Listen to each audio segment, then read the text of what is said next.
vais accueillir nos prochains guests. Merci d'accueillir Anan Loison et Brice. Venez nous voir.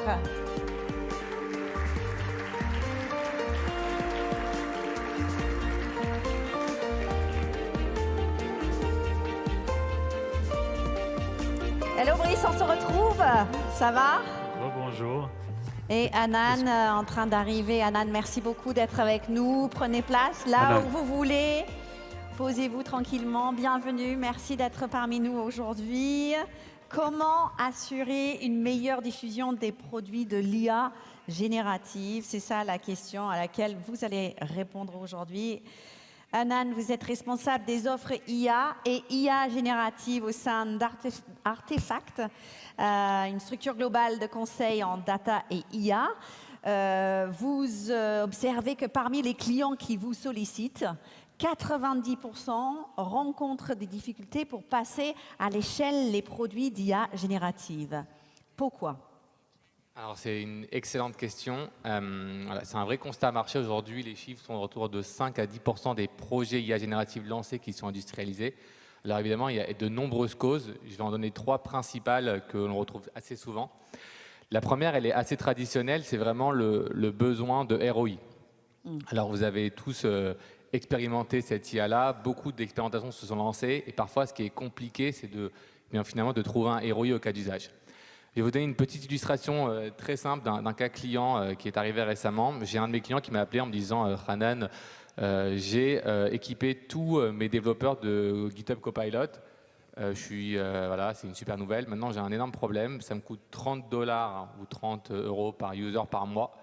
Et je suis incapable de savoir si ça sert à quelque chose ou pas. » Et il m'a dit « Je ne sais pas si je dois l'enlever et arrêter de payer ou alors continuer. » En sachant que si je l'enlève, c'est peut-être un risque que finalement c'est super utile et que du coup je vais casser la dynamique de mes développeurs. Et donc ça, c'est une véritable question qu'on doit se poser à chaque fois. C'est comment on arrive à être sûr que ce qu'on lance, eh bien finalement va apporter de la valeur, va apporter du ROI positif à l'entreprise. Le deuxième enjeu, je pense, qui est aussi très très important, et ça on a vu quelques exemples tout à l'heure, je pense dans les précédentes interventions, notamment sur le besoin de confiance et de mesure des risques de l'IA. Donc il y a eu l'exemple de Canada Airlines tout à l'heure sur les hallucinations. Quand vous mettez en place un chatbot sur votre site web, si ce chatbot dit des bêtises, eh bien il engage votre entreprise. Donc il y a un enjeu extrêmement important de fiabiliser ces IA-là et de mettre en place ce qu'il faut pour que ça fonctionne. Et enfin, dernier enjeu aussi très commun de toutes les grandes entreprises, c'est cet enjeu d'organisation. Voilà, l'IA générative, c'est arrivé un petit peu comme un jeu sur la soupe et toutes les entreprises se sont lancées à bras ouverts sur les expérimentations. Et maintenant, vient le temps de la structuration, vient le temps de la maturité et vient le temps aussi du besoin de s'organiser autour de ça. Comment on forme les gens, comment on fait des approches qui sont beaucoup plus rationnelles, comment on arrive à structurer l'entreprise pour que si un projet et un autre projet ont des liens, eh bien, ils puissent capitaliser l'un sur l'autre. Si on est en plus de ça international, comment on fait pour aussi dispatcher ça à l'international? Il y a beaucoup de questions qui se posent au niveau de l'organisation. Et donc, évidemment, il faut se mettre en ordre de bataille pour c'est quelque part réussir le passage à l'échelle de ces cas d'usage. Il faut prendre ces sujets à bras le corps. En effet, Brice, vous êtes directeur général de Mastercard France. Est-ce que vous pouvez nous en dire plus sur la manière dont vous vous êtes saisi de cette nouvelle vague chez Mastercard? Tout à fait. Moi, alors déjà, Anan l'a très bien expliqué, mais on a en fait vécu chez Mastercard un petit peu ce que toutes les entreprises ont connu, c'est-à-dire qu'avec l'avènement de l'IA générative, voilà, on avait pas mal de sachants qui étaient éclatés dans l'entreprise. On avait des personnes ici à Paris, en France, mais partout dans le monde, puisqu'on est une entreprise globale.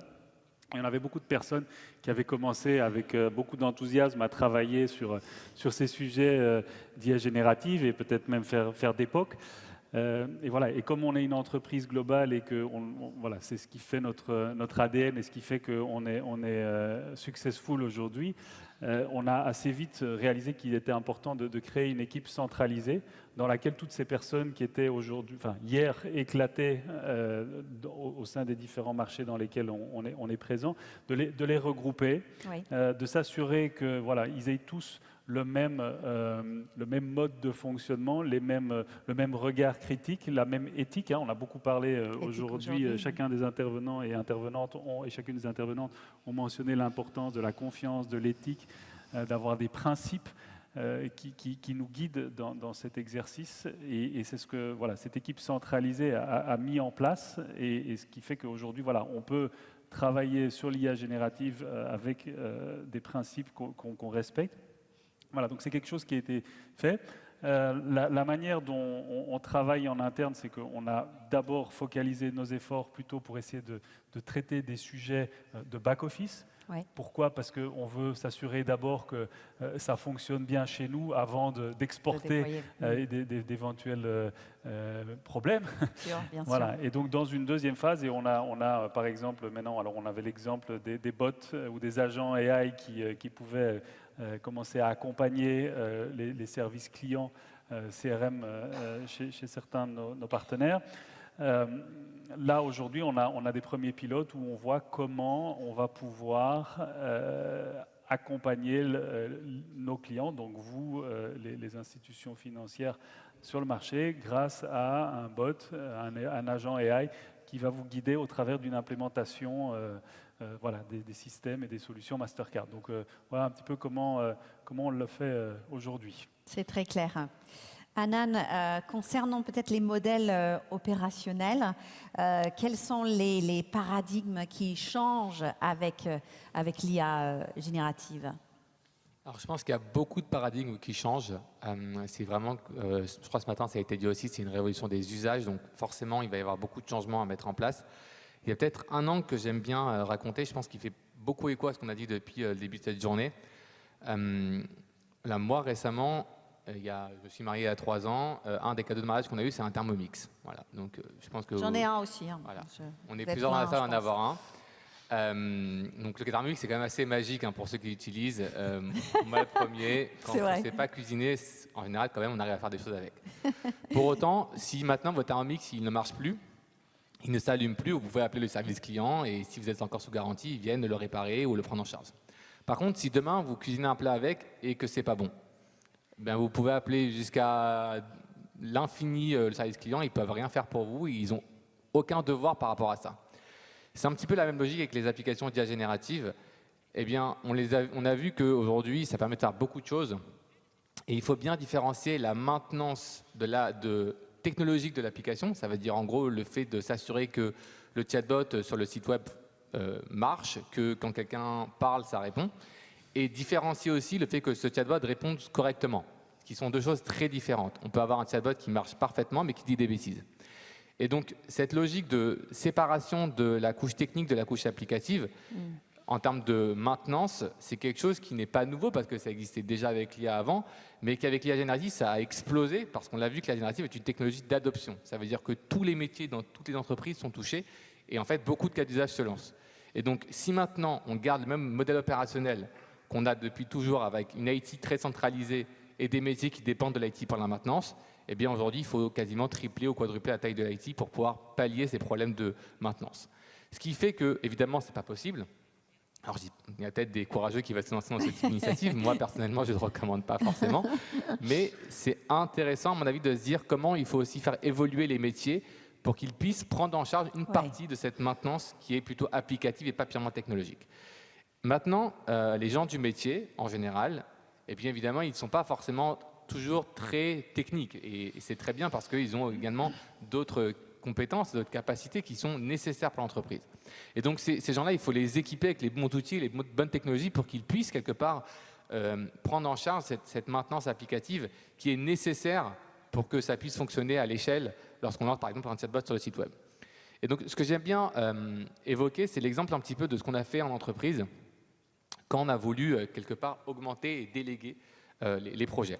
Vous êtes tous ici présents, vous travaillez tous dans une entreprise, ou je pense peut-être indépendant avec une petite structure, mais ce qui est intéressant de se dire, c'est qu'en entreprise, quand vous avez eu besoin de faire confiance à vos collaborateurs, et quand vos supérieurs et vos collaborateurs ont eu besoin de vous faire confiance, on a mis en place une structure qui s'appelle le management.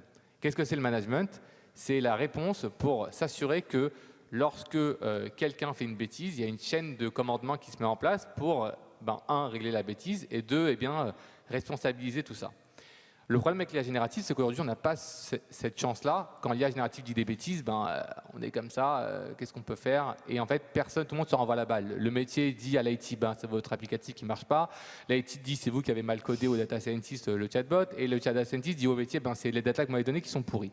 Voilà. Donc au final, c'est une partie de foot et en même temps, les clients se retrouvent au milieu avec un chatbot qui dit des bêtises. Donc pour pouvoir quelque part trouver une solution, ce qu'il faut mettre en place, c'est cette logique un peu de management. Et comment ça fonctionne? Ça va fonctionner avec plusieurs couches en fait, qui vont se mettre en place. La première couche, elle va dépendre de l'IT. C'est ce qu'on appelle la couche de monitoring. Et donc ça veut dire qu'il faut que quand le chatbot parle avec un client ou quand un client parle avec un chatbot, quelque part, en base de données, on a stocké cette interaction. On dit, Monsieur Dupont a parlé avec le chatbot, il a posé une question sur son forfait. Voilà. Ça, c'est la première couche, c'est la garantie qu'on puisse mesurer un petit peu et traquer ce que fait l'IA. La seconde couche, elle va plutôt être portée par les équipes data. Et son objectif à elle, ça va plutôt être de se dire, je vais mesurer que le chatbot a répondu correctement à la question. Donc, quand j'ai posé une question sur mon forfait, on m'a répondu avec des informations sur mon forfait.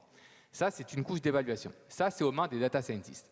Et maintenant, il y a une nouvelle couche qui va se mettre en place, qui n'existait pas jusqu'à présent et qui est nécessaire et capitale pour justement avoir cette couche de maintenance applicative, c'est la couche de supervision. Ça veut dire que les métiers ont une interface qui leur dit, voilà, le chatbot aujourd'hui, il a eu tant de conversations, voilà les sujets qui ont été évoqués, voilà quand est-ce que le chatbot a dit des bêtises, et voilà pourquoi il a dit des bêtises. Par exemple, il a dit des bêtises parce que la donnée qui est en entrée est fausse. Il a dit des bêtises parce que le data scientist a dit des bêtises, a mal codé son chatbot. Et donc cette couche de management de l'IA, en quelque part, c'est la réponse à ce besoin aujourd'hui d'équiper les métiers de technologies qui vont permettre de passer à l'échelle. Et donc, je pense que, vraiment, pour conclure un peu cette logique-là, ce qu'il faut garder en tête, c'est que dans l'humain, on a réussi avec le management à fiabiliser les processus de travail. Et il faut qu'on réplique ça avec l'IA, à savoir du training, donc bien s'assurer que l'IA est codée correctement, comme la manière qu'on forme les gens correctement, et du management avec une organisation qui est très claire pour justement donner à chacune des équipes les clés pour maintenir ces systèmes d'IA qui vont être de plus en plus présents dans nos entreprises. Merci Anan, c'est ultra utile pour tout le monde de vous entendre. Brice, est-ce que, en quelques mots, il ne nous reste plus trop de temps, est-ce que vous partagez ce constat? Tout à fait. Et alors, juste parce que tout le monde se pose la question, je n'ai pas, moi, de... Comment est-ce que tu appelles ça? Thermomix, voilà. On a essayé de nous en vendre un, mais voilà, on il va est pas resté tomber à la dans le cuisine panneau. traditionnelle, donc il y a des résistants. Non, je vois que le temps est un petit peu dépassé, mais oui, on partage ce constat. La manière dont je le résumerai peut-être, c'est que voilà, on a en effet des gens très intelligents qui développent des choses, mais ça ne peut pas être juste l'apanage de ces personnes qui sont dans les départements IT, Oui. de développer de la techno pour la techno, ça a été évoqué précédemment. À la fin, tous les gens comme vous, comme moi, qui connaissons le business, voilà, doivent être en interaction, doivent pouvoir influencer, doivent pouvoir valider ce qui est fait par les gens qui savent développer de l'intelligence artificielle. Donc cette communication doit être là, elle doit rester, c'est essentiel parce que sinon, voilà, ça ne fonctionnera pas. Donc voilà, je rejoins totalement les propos d'Anan. Voilà, j'ose pas dire grand-chose avec ce regard un peu perçant.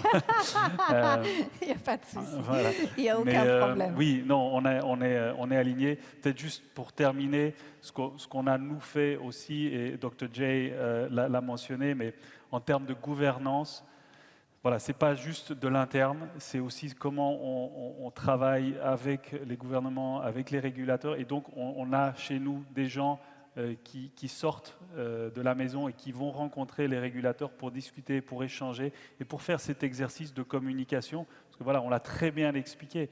Si on veut que ça se développe de manière positive et qu'on arrive à mitiger tous les travers qui ont été mentionnés ce matin, il faut qu'on partage, il faut qu'on échange, il faut qu'on se cross-fertilise, je ne trouve plus le terme en français, mais toutes ces connaissances qu'on a, qu'on échange nos points de vue, pour qu'à la fin, voilà, on s'en sorte meilleur. Et nous avons, encore une fois, développé ces principes d'éthique et qui nous guident dans le développement de cette technologie. Et on veut en faire bénéficier tout le monde. Magnifique. Merci beaucoup à tous les deux pour cet échange. Merci beaucoup. Je vous laisse regagner Merci. la salle. On peut les applaudir.